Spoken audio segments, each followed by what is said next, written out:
Salut la francophonie rôliste, moi c'est Poro, bienvenue pour cette nouvelle vidéo. Aujourd'hui je vous parle d'une spécialiste qui pourra sortir au pays de situations particulièrement difficiles grâce au matériel de pointe. Allez, c'est parti. Aujourd'hui je vais vous présenter Stella, une femme trans pilote d'hélicoptère. Elle a passé quelques années dans l'armée avant sa transition, à l'époque où elle n'avait pas encore compris qui elle était. Aussi bien sur le plan politique que sur le plan de son identité de genre. Elle tient maintenant une agence de voyage par hélicoptère. La plupart du temps elle se fait faire des voyages à quelques touristes fortunés ou à des hommes d'affaires pressés. Mais en réalité, elle est plutôt du côté des pauvres et des opprimés. Et reverse une bonne partie de ses gains à des assauts d'aide aux réfugiés. Elle sait se défendre et utiliser des armes très pointues. À avoir piloté des tigres en Afrique, ça laisse des connaissances qui peuvent être utiles dans des situations tendues. Elle n'a pas froid aux yeux.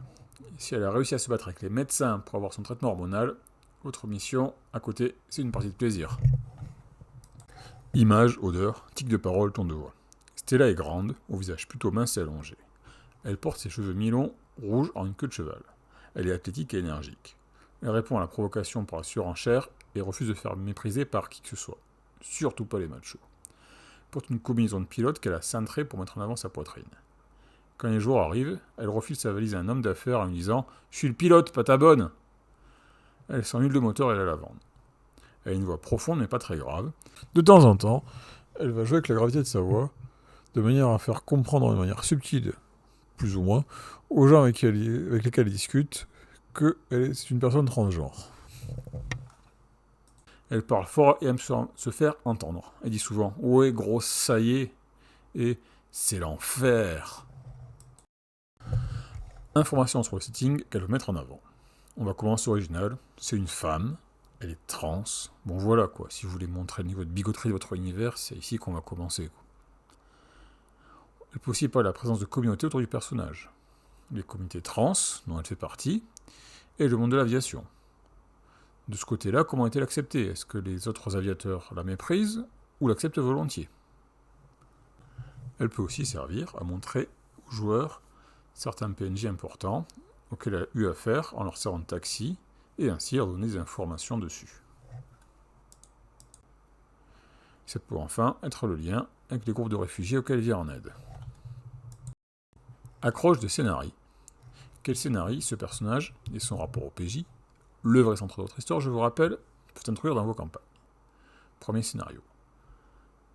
C'est là un client qui oublie une manette à l'héliport. Elle appelle les joueurs pour qu'ils la ramènent. À l'intérieur, des documents sensibles attendent et le client est bloqué par des négociations. Bien entendu, des agents du concurrent vont tout faire pour récupérer les papiers. Deuxième scénario.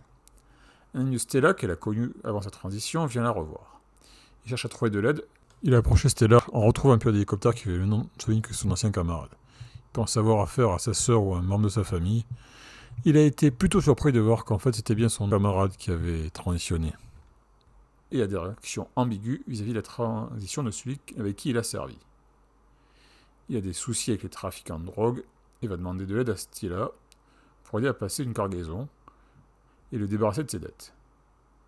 Stella va demander aux joueurs de l'escorter. Troisième scénario. Les réfugiés que Stella protège sont ciblés par des groupes d'extrême droite. Elle va faire une descente punitive sur leur QG. Pour ça, elle a besoin de monde. Elle va donc se poser en hélico chez les fachos avant de tirer par la fenêtre pour couvrir ceux qui font la descente. Oui, c'est pas fin, mais tirer sur des fachos, ça fait toujours plaisir. Réinterprétation du personnage dans un univers différent. Comment utiliser Stella hors du contemporain. En SF, on peut rester quasiment sur le même personnage. Pilote des vaisseaux, à la place des hélicos, ça change pas grand-chose. Dans les années 20, elle pilote des biplans, en mode Amelia Earhart trans, et c'est vraiment la classe. En western, elle est en mode Pony Express et fait des livraisons entre les petites villes. Post-apo, elle a aussi un hélico. Depuis la jurisprudence Mad Max 2, on dit que c'est valide. En fantasy, elle se balade sur un griffon ou une wyvern et fait des passages entre les palais et les forteresses des puissants de l'univers. Bon voilà, j'ai fini pour Stella et son histoire, j'espère que la vidéo vous a plu. Bon, c'est la première fois qu'on voit ma gueule sur les vidéos, vous me direz en commentaire ce que vous en pensez. Et comme toujours, si le personnage vous a plu, n'hésitez pas à me le dire aussi en commentaire. En attendant, c'est Poirot qui vous souhaite à tous de bonnes parties et plein de bonnes choses, et à la prochaine fois. Ciao!